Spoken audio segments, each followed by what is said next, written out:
Hello everyone. आप सभी को राम राम जी, आभार, अभिनंदन। तो आज मैं जो रेसिपी आपके साथ में शेयर करने वाली हूँ वो बनाने में ना मुझे काफी समय लगा, मतलब बहुत प्रैक्टिस लगी। और कुछ रेसिपीज ऐसी होती है ना कि एक बार देखते हैं और बनने लगती है, पर इसे बनाने में ना सच में मुझे काफी प्रैक्टिस लगी थी, परफेक्ट बनाने में एक्चुअली। और आज की डेट में तो जब भी बनाती हूँ ना तो हस्बैंड हंसते हुए बोलते हैं कि चलो इसकी दुकान खोल लेते हैं, इतने अच्छे बनते हैं। तो आज मैं आपके साथ में व्हाइट रसगुल्ला या सफेद रसगुल्ला का केसर फ्लेवर वाला केसर रसगुल्ला बनाने की रेसिपी शेयर कर रही हूँ। तो ये राजभोग नहीं है, एक्चुअली राजभोग में फिलिंग होती है, पर ये केसर फ्लेवर के केसर रसगुल्ला है। तो राजभोग की रेसिपी भी मैंने अपने चैनल में शेयर की हुई है, आप उसे भी जाकर जरूर से देखिएगा। और यहाँ पर मैंने लिया है ना ये टोन्ड मिल्क। तो एक्चुअली रसगुल्ला गाय के दूध के बनते हैं, टोन्ड मिल्क के बनते हैं, या फुल फैट मिल्क के भी बन जाते हैं। सभी रेसिपीज मैंने अपने चैनल में शेयर की हुई हैं, सब तरीके के रसगुल्ले मैंने बनाए हैं। तो आज मैं केसर रसगुल्ला बना रही हूँ, आपके साथ में शेयर कर रही हूँ। इसके लिए मैंने दूध को एक भगोने में डाल दिया, थोड़ा सा पानी पहले डाला था भगोने में ताकि दूध नीचे से जले नहीं और ये चिपके नहीं। और अच्छे से हिलाते हुए, तली से हिलाते हुए मैंने इसको उबाल लेना है। और यहाँ पर जब तक ये दूध उबल रहा है ना, तब तक एक तैयारी कर लेते हैं कि इस दूध को फाड़ेंगे कैसे या छेना कैसे बनाएंगे। तो यहाँ पर मैंने लिया है 1 कप, इसमें पहले मैंने डाला है आधा कप पानी, और जितना पानी उतना ही व्हाइट विनेगर या सिरका लिया है। तो मैं जनरली रसगुल्ले को ना सिरके से ही फाड़ती हूँ, जो छेना बनाती हूँ। आप नींबू के रस से भी फाड़ सकते हैं, तो जितना नींबू का रस उतना पानी लीजिएगा, यानी कि हमें डाइल्यूट करके ही लेना है।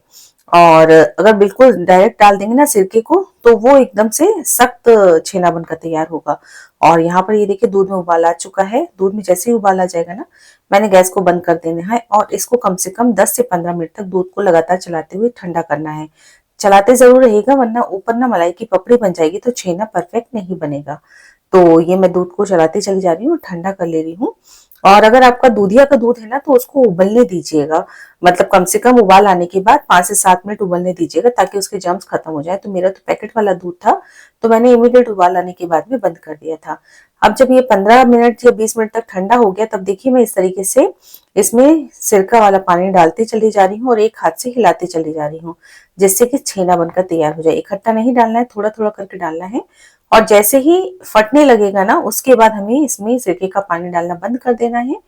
और आप देख पा रहे हैं, ये देखिए यहाँ पर छेना बनना स्टार्ट हो चुका है, दूध फटना शुरू हो चुका है। इसको लगातार हिलाते जा रही हूँ और उसके बाद थोड़ा सा मैंने इसमें सिरके वाला पानी डाला। और यहाँ पे देखिए कितना शानदार छेना बनकर तैयार हुआ है। तो इसको ठंडा करना इसलिए जरूरी होता है कि एकदम गर्म में अगर सिरका डाल देते हैं ना, तो एकदम से झटका लगता है इस दूध को, और जो पनीर होता है या छेना होता है वो सख्त हो जाता है। तो बिल्कुल सॉफ्ट छेना बनाना है ना, तो इस तरीके से थोड़ा सा ठंडा करके ही इसको फाड़ना है। तो मैं सारी टिप्स आपको बताती चली जाऊंगी, जिससे कि बहुत परफेक्ट रसगुल्ला एक बार में ही बनकर तैयार हो जाएंगे। आपको कम से कम ज्यादा प्रैक्टिस करने की जरूरत नहीं पड़ेगी। मैंने तो तब स्टार्ट किया था जब ये यूट्यूब वगैरह कुछ नहीं होता था ना, तब मैंने खुद से ही प्रैक्टिस कर करके या पढ़ पढ़ के, मतलब जब कहीं पे भी आर्टिकल होता था ना, उसमें से पढ़ पढ़ के इसको प्रैक्टिस करके बनाना सीखा था। आजकल तो हर चीज अवेलेबल है नेट के थ्रू, यूट्यूब में। तो यहाँ पर ये देखिए मैंने एक मसलिन क्लॉथ या फिर मेरी तरह रुमाल लेकर आप इसको पनीर को इसमें डाल दीजिए और ठंडे पानी से धो लीजिए। धोना अच्छे से है ताकि इसमें जो विनेगर का जो टेस्ट है ना वो निकल जाए, या नींबू का रस से फाड़ रहे हैं तो नींबू के रस की खटास निकल जाए। अच्छे से पहले हाथों से निचोड़ लेंगे और उसके बाद ना इसमें से पानी निकलने देंगे। तो घड़ी देख के ना आप 10 मिनट या 12 मिनट ही इसको दबा के रखिएगा, ज्यादा देर ना दबाइएगा क्योंकि इसका सारा पानी भी नहीं निकलना चाहिए। तो मैंने ये देखिए इस तरीके से नीचे संसी लगा दी, इसको थोड़ा सा टिल्ट कर दिया प्लेट को और ऊपर लगभग 1 किलो का वजन रख दिया है। आप लटका के भी छोड़ सकते हैं, पर ध्यान दीजिएगा पूरा पानी नहीं निकालना है, वरना रसगुल्ले सख्त बनेंगे। अब एक ऊंचा सा बड़ा सा भगोना लेना है। ऊंचा भगोना इसलिए लेना है ताकि स्टीम पर्याप्त रूप से बन सके, प्रॉपर स्टीम बन सके रसगुल्ले उबलने के लिए। तो जो जो टिप्स बता रही हूँ उसका ध्यान दीजिएगा। मोटे तले की चौड़ा और ऊपर मतलब ऊंचा भगोना लेना है। और अब इसमें मैंने यहाँ पर डालना है चीनी मिठास के लिए। तो मैंने 2 कप चीनी ली है।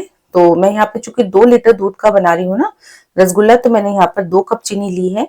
और इसमें पानी तो देखिए आप अंदाजे से भी डाल सकते हैं, ज्यादा ही पानी लगता है, तो मैंने तो यहाँ पर 11 कप पानी डाला है।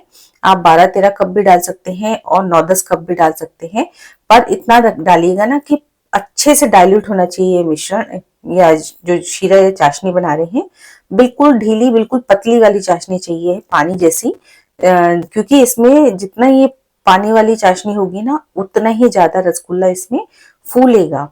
तो इसको गाढ़ा बिल्कुल नहीं करना है। तो मैंने गिन के 11 कप पानी डाला है। मैं 12 भी डाल सकती थी और 10 भी डाल सकते हैं, ऐसा कुछ नहीं है। लेकिन हाँ, बहुत अच्छा, कम से कम 4 से 5 गुना पानी इसमें डालिएगा। तो अब इसको ना सिर्फ चीनी के घुलने तक हमको पकाना है। उसके बाद अगर आपको रसगुल्ला बनाने में देर है ना, तो गैस को बंद कर दीजिएगा। साथ ही साथ में मैं यहाँ पर डिनर की भी तैयारी करती चली जा रही हूँ। रात का टाइम है और एक पन दो काज वाला हिसाब रहता है हम सभी महिलाओं का, कि घर में एक काम हो रहा होता है किचन में, साथ ही साथ में 2-4 काम और निपटाते चलते हैं। ये मेरे साथ नहीं, मेरे ख्याल से सभी के साथ में होता है। और यहाँ पर देखिए, एक तरफ चाशनी बनती चली जा रही है और दूसरी तरफ वहां पर छेना भी वजन से दबा के रखा है। अब देखिए, यहाँ पर केसर वाला रसगुल्ला मैं बना रही हूँ, तो इसमें केसर के धागे हम इसी स्टेज में डाल देंगे, ताकि जब तक हम रसगुल्ले की तैयारी करेंगे ना, तब तक केसर बहुत अच्छा कलर अपना छोड़ चुकी होगी इस पानी में, और बहुत अच्छा फ्लेवर भी आ जाता है। अगर आप प्लेन रसगुल्ले बनाते हैं तो यहाँ पर केसर को अवॉइड कर दीजिएगा। अब लगभग 12 मिनट हो चुके थे छेने को दबे हुए, और यहाँ पे ये देखिए छेना बनकर तैयार हो चुका है।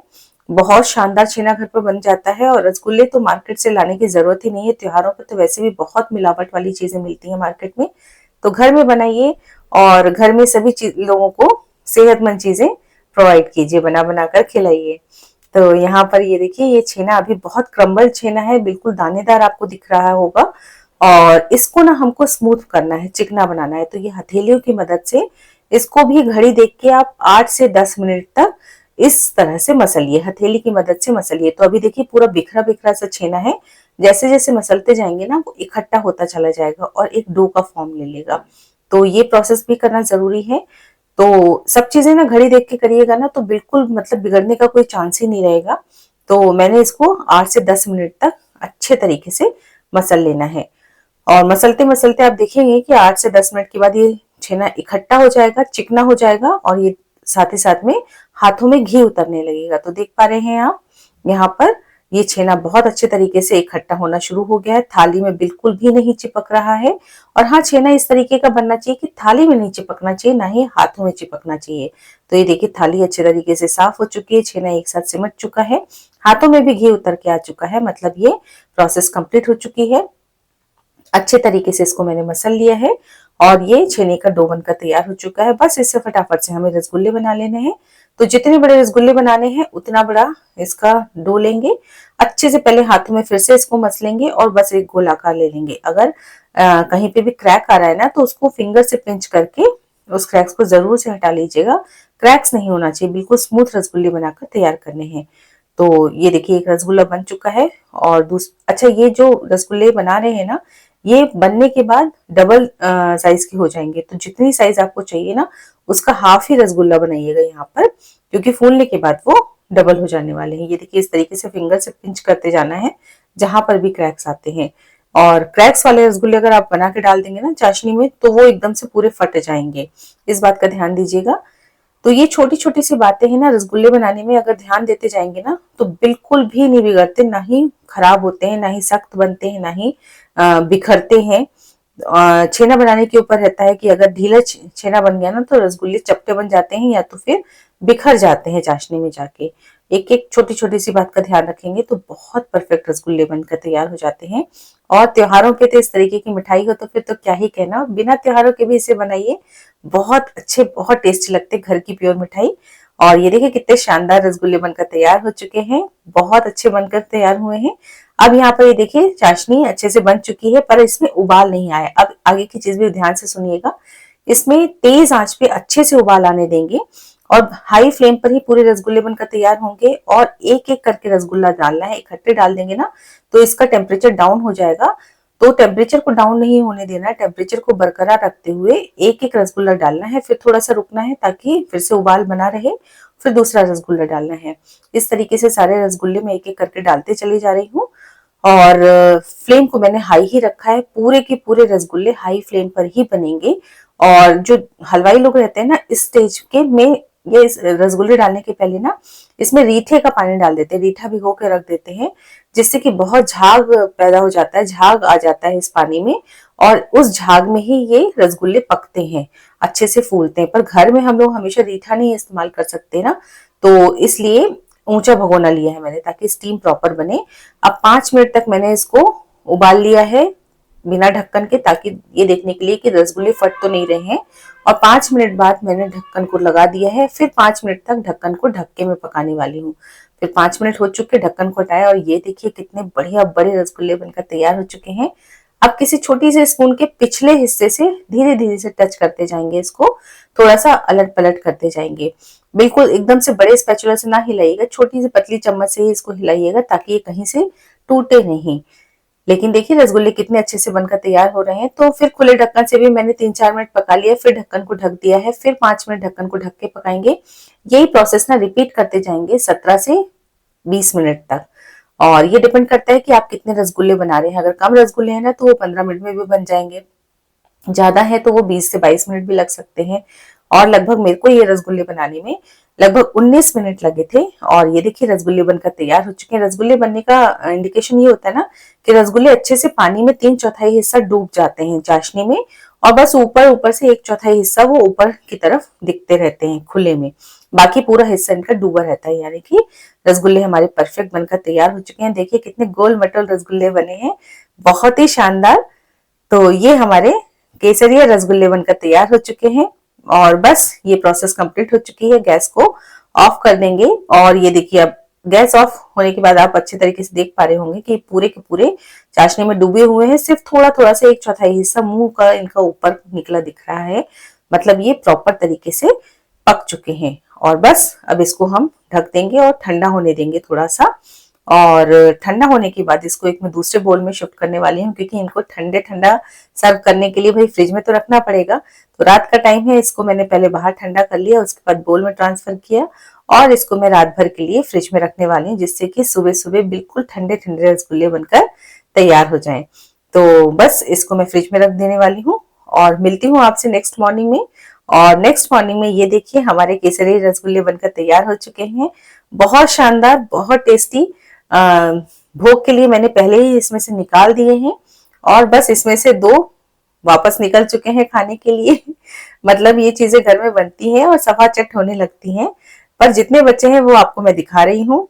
यहाँ पर ये देखिए, ये हमारे रसगुल्ले बनकर तैयार हो चुके हैं, ठंडे ठंडे रसगुल्ले, बहुत शानदार, बहुत ही शानदार। अच्छा, ये केसर का अगर आप ना एकदम येलो कलर चाहते हैं ना तो इसमें येलो फूड कलर डाल सकते थे चाशनी में, जिससे कि अंदर तक ये बिल्कुल पूरे तरीके से येलो हो जाते। इनमें येलो कलर अंदर तक आएगा, लेकिन लगभग 1.5 से 2 दिन लगेगा। मैंने सिर्फ ओवरनाइट कुछ घंटे के लिए रखा था, तो अंदर येलो कलर नहीं आ पाया क्योंकि सिर्फ केसर मैंने डाला था। अगर अंदर भी येलो कलर चाहिए ना तो आप इसमें थोड़ा सा येलो फूड कलर मिलाइएगा, पर क्या ही जरूरत है, घर में प्योर बनाइए तो फिर कलर की कोई जरूरत ही नहीं है। और मैं आपको बार बार दिखा रही हूँ, देखिए कितने स्पॉन्जी बने हैं, इतने अच्छे से चाशनी भर रही है। इसको निचोड़ रही हूँ तो रस निकल रहा है, वापस चाशनी में डाल रही हूँ तो वापस चाशनी इसमें भर जा रही है। बहुत शानदार स्पॉन्जी रसगुल्ले घर पर बनकर तैयार हो जाते हैं, बिल्कुल भी टूटे नहीं, बिखरे नहीं, बहुत शानदार रसगुल्ले। तो इस दिवाली पे इसे जरूर जरूर से ट्राई कीजिएगा और मुझे कमेंट करके बताइएगा कि आपके कैसे बने। जब आप सभी अपने अनुभव शेयर करते हैं मेरे साथ में तो मुझे जानकर बहुत खुशी होती है। तो उम्मीद करती हूँ रेसिपी अच्छी लगी होगी, अच्छी लगी हो तो लाइक जरूर कीजिएगा, साथ में चैनल को सब्सक्राइब भी कर लीजिएगा और कमेंट करना ना भूलिएगा, जिससे मुझे बहुत बहुत ज्यादा प्रोत्साहन मिलता है गाइस। और साथ ही साथ में इस रेसिपी को ट्राई करके अनुभव जरूर बताइएगा। मिलती हूँ अगली रेसिपी में, तब तक के लिए take care and bye bye.